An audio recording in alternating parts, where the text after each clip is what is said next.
Hello again. At last year's conference, Dylan Collins kicked everything off with a challenge to us, the children's media industry, to develop new models of working that would generate new revenue, especially to help the digital sector become more sustainable. Since then, Dylan says he's been doing his bit, achieving that, and shortly he'll be making an announcement about a new initiative that he believes will generate significant new revenue for content creators in our sector. Hooray! In the planning for this session, however, there have been some rigorous, strongly held positions about the perceived costs and risks, as well as the merits and rewards of Dylan's approach to this issue. That prompted him to assert, there aren't enough arguments in this industry. There are too few people leading how our industry is developing. So, today we're hoping to start an argument that we hope will create positive changes for all of us. And to start the provocations, I'm delighted to welcome back head fire starter Dylan Collins.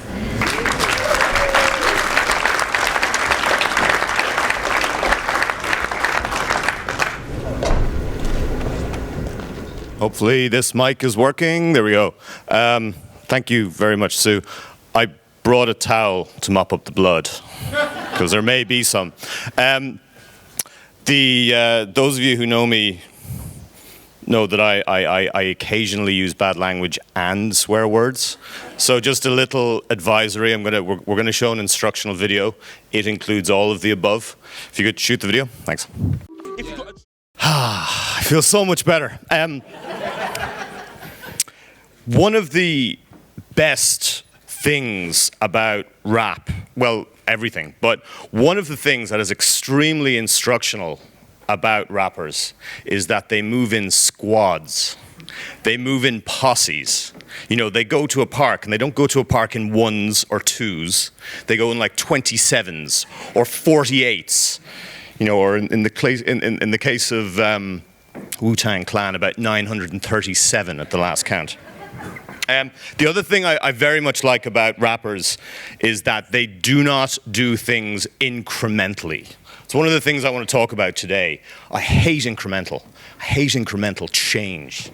It's going to become a little bit clearer in a few minutes. And I'm going to really try and keep this tight. For various reasons, I ended up rewriting this entirely last night, which was definitely a good idea. This data came out this morning. This was one of the reasons I wanted to rewrite it. It came out from Andreessen Horowitz, which are pretty much the #1 venture capital fund in the world. And it shows the growth of internet advertising. And you can see it, it's that orange line that's essentially going vertical in North America and Western Europe. And the one that's declining quite nastily is print. So that's essentially what the digital world is doing in aggregate. Now, let's look at the kid space. We have to go right down over here. This is the digital spend in the kids market. So, normal, us, problem. So this is what I have seemingly dedicated part of my life to doing. Started off as a little bit of an accident, but fundamentally the challenge that is in front of us, and this is not me saying that TV is dying, TV is actually very healthy, but in terms of how digital must grow, that little, somewhat embarrassing green line here has got to get at least up to there. That is the definition of not incremental, right there.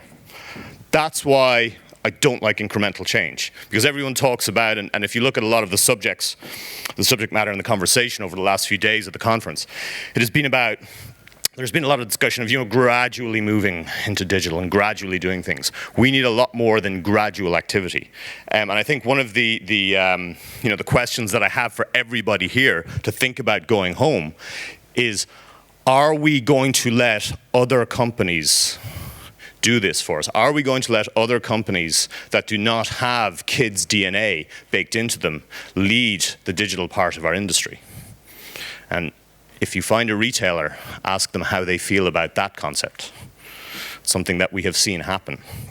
I do not think that we are changing fast enough. I do not think we are changing fast enough at all. Depending on how you're going to vote, you may or may not recognize what this is. It's the EU, which either are or aren't in, depending on the day of the week.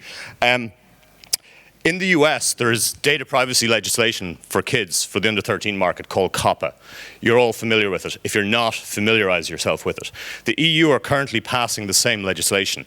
The EU is currently moving. The EU, a government body which I have still never seen any direct evidence of, are moving faster than us as an industry to create structure for our industry. We cannot move as fast as the EU. That's embarrassing. We need to fix that. I think as well,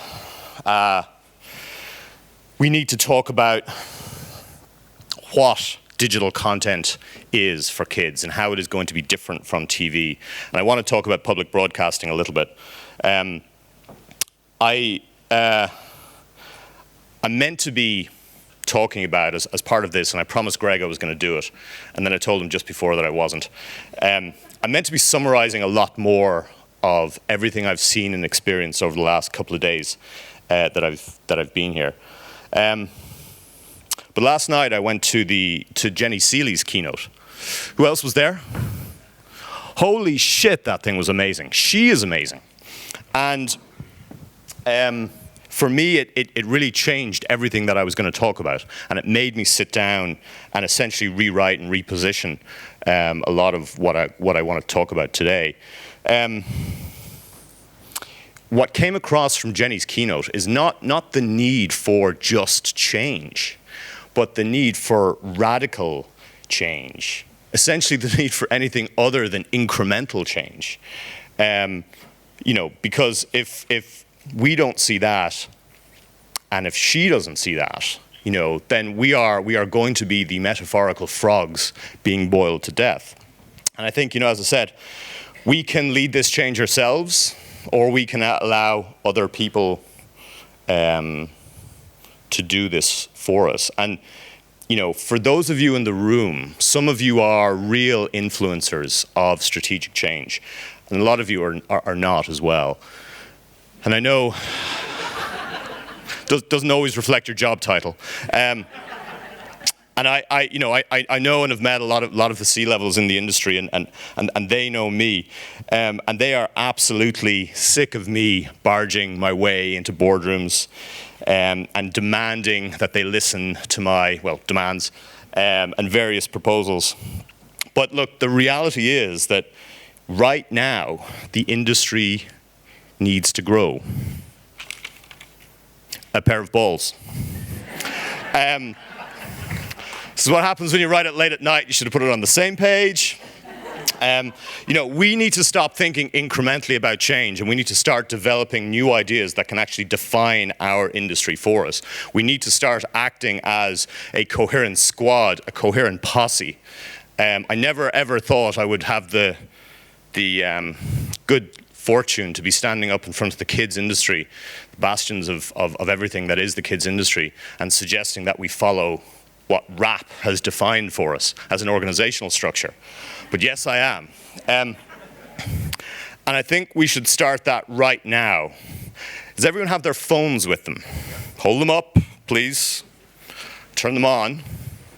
You're not going to have a signal in here, which is unfortunate, but we can still make this work. So,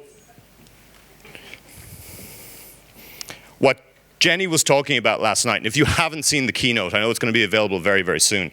We are, as a unit, going to help make a material difference to Jenny's theatre group. So you are all going to put this in. And as you have it done, I want you to hold up your phones. And if I don't see anyone holding up a phone in the next 30 seconds, I'm going to point at you.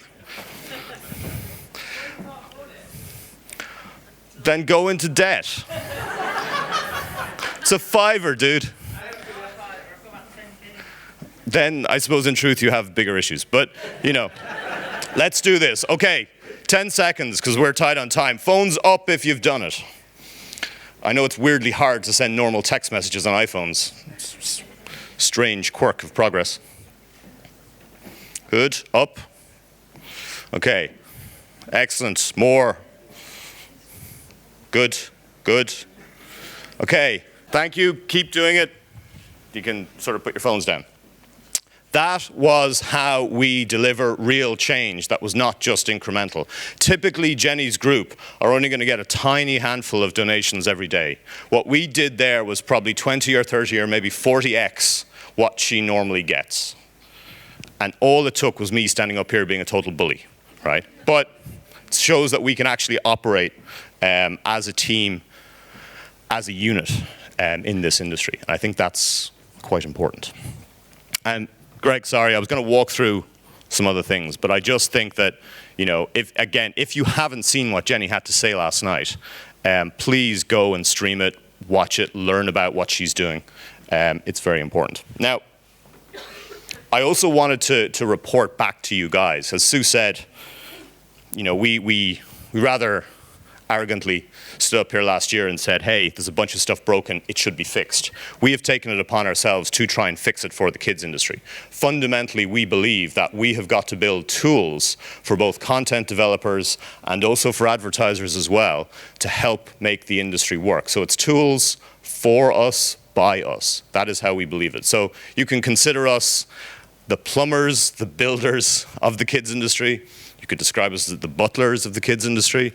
But we are actually here to serve you guys, and I want to give you a report card on what we've done. So we launched an advertising platform. Obviously, this was about 2 years ago now. So this is it's a big piece of technology. It's designed for the kids industry and all the data privacy requirements. It's now been used by about 80% of probably of the big independent kids digital brands out there to provide safe advertising. We have created a new market by creating something specifically for us.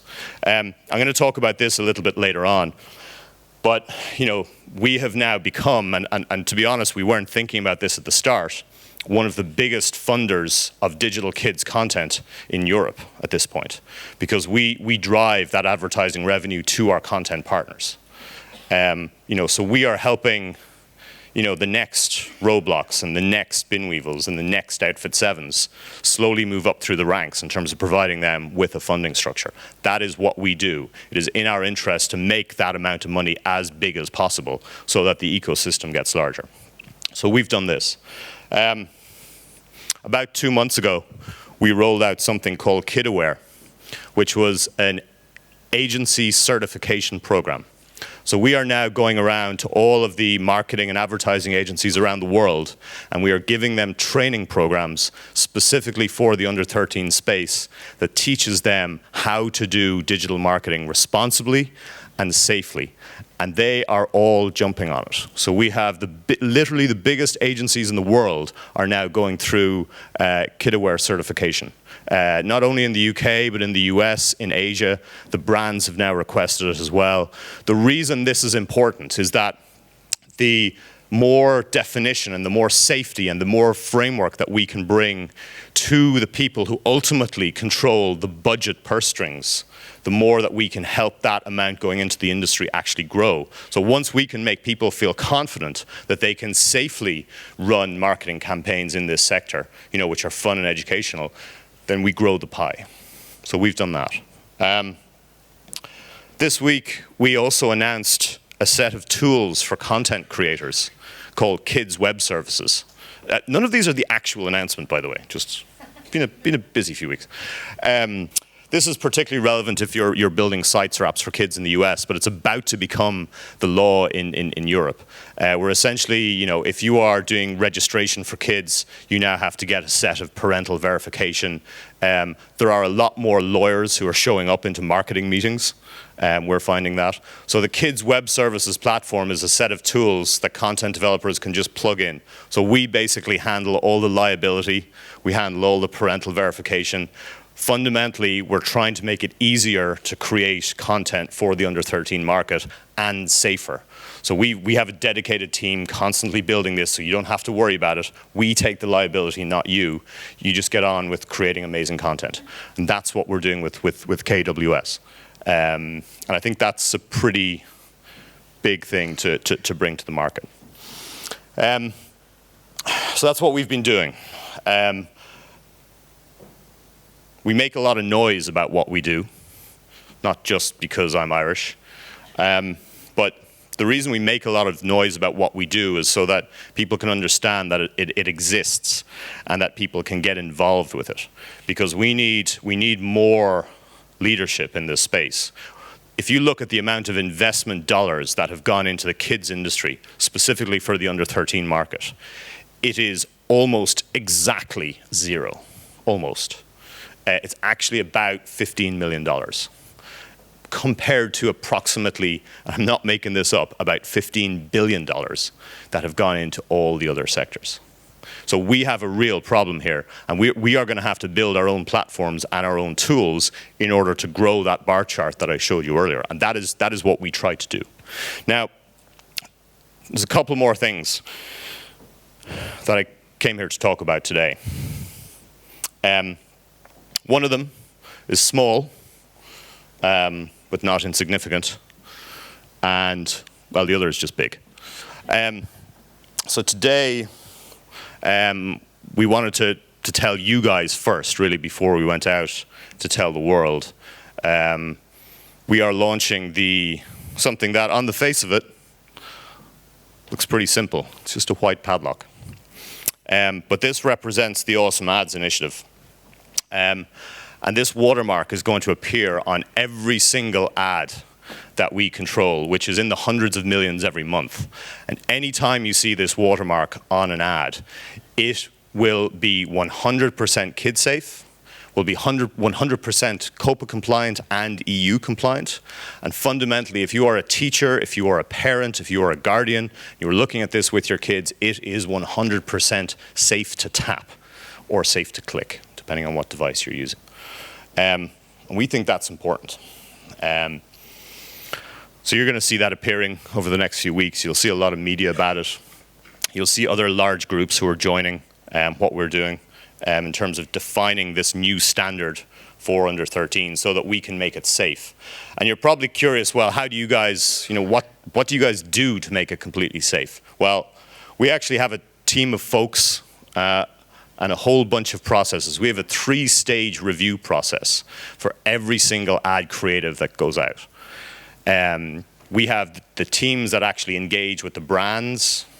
We then have the internal production teams that do 2 reviews. They review not only for the imagery and the content, but in terms of compliance with standards on a country-by-country basis. We push back and say no quite a lot of the time.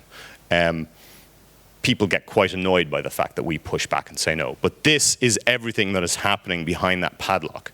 And we also make sure that we vet and review all the content where the advertising is actually appearing as well. I hope this is making you feel reassured when you see this logo. And I hope if you're sitting down and you're looking at it or playing a game or interacting with something with your child and you see this, you'll kind of go, actually, this is what happens when you see this logo. There's all these people and robots, which we've yet to replace the people with, and they're doing all that work to make sure that this is safe. And it's difficult to scale, but we are doing this now, as I said, at the hundreds of millions of ad units every month, and we think that's important. You're going to see more about that later on, but this is not a press announcement or a media announcement. This is an industry announcement to you guys. I guess this brings me to the second point.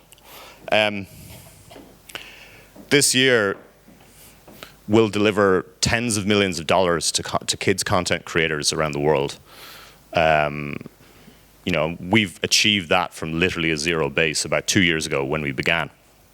I'm not going to be here next year because Greg's probably going to ban me for going off script, or any number of other reasons. But 2 years from now, I'm going to come back. And 2 years from now, we're putting this up on the board to tell you what we're going to get to.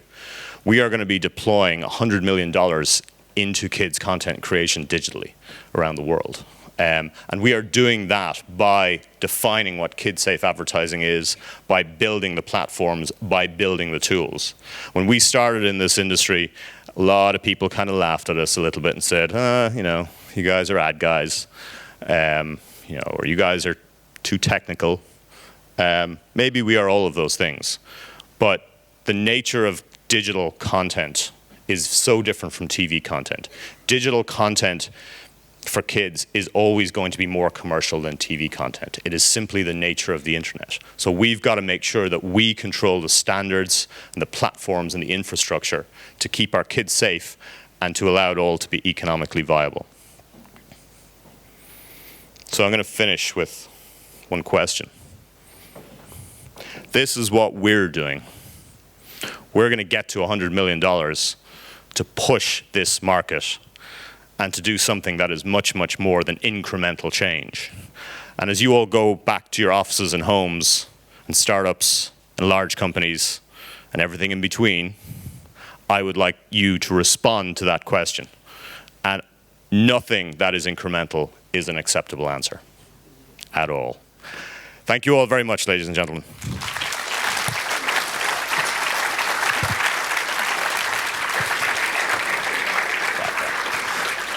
So, don't go yet. Don't let those two guys go. Stop them.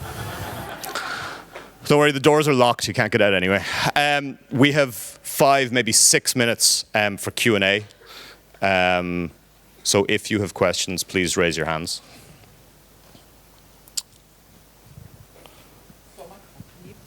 I'm here.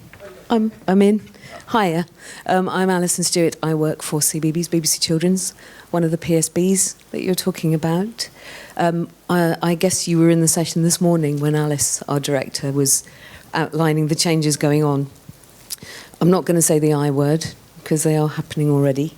But obviously what you're talking about and what you're going to be doing is significant to the business, a business that needs the funding. And I guess the conversations with the PSBs, who are moving along as well, will happen over those 2 years.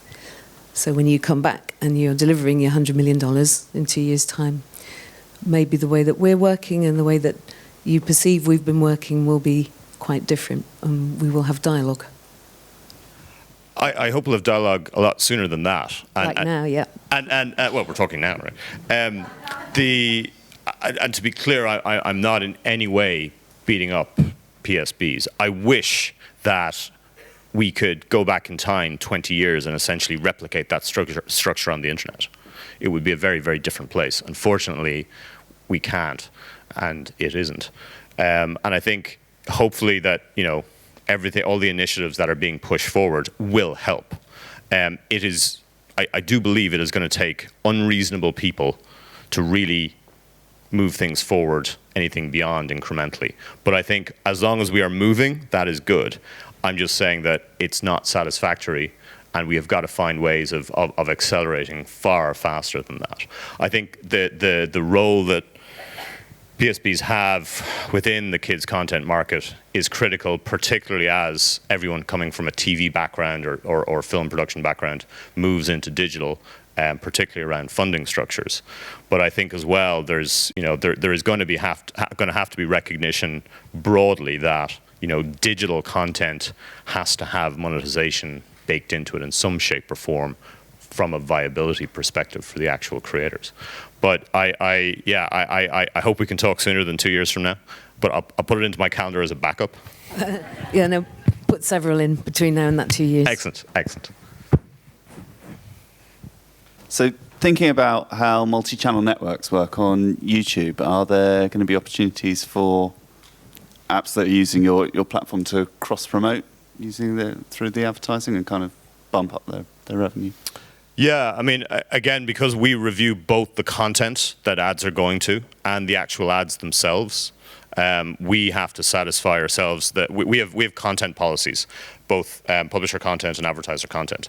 So once everything gets through our screening process, then that can be done. I think one of the big challenges for everybody, and YouTube are addressing this with their YouTube Kids mobile platform, is that regular YouTube is not for under 13s.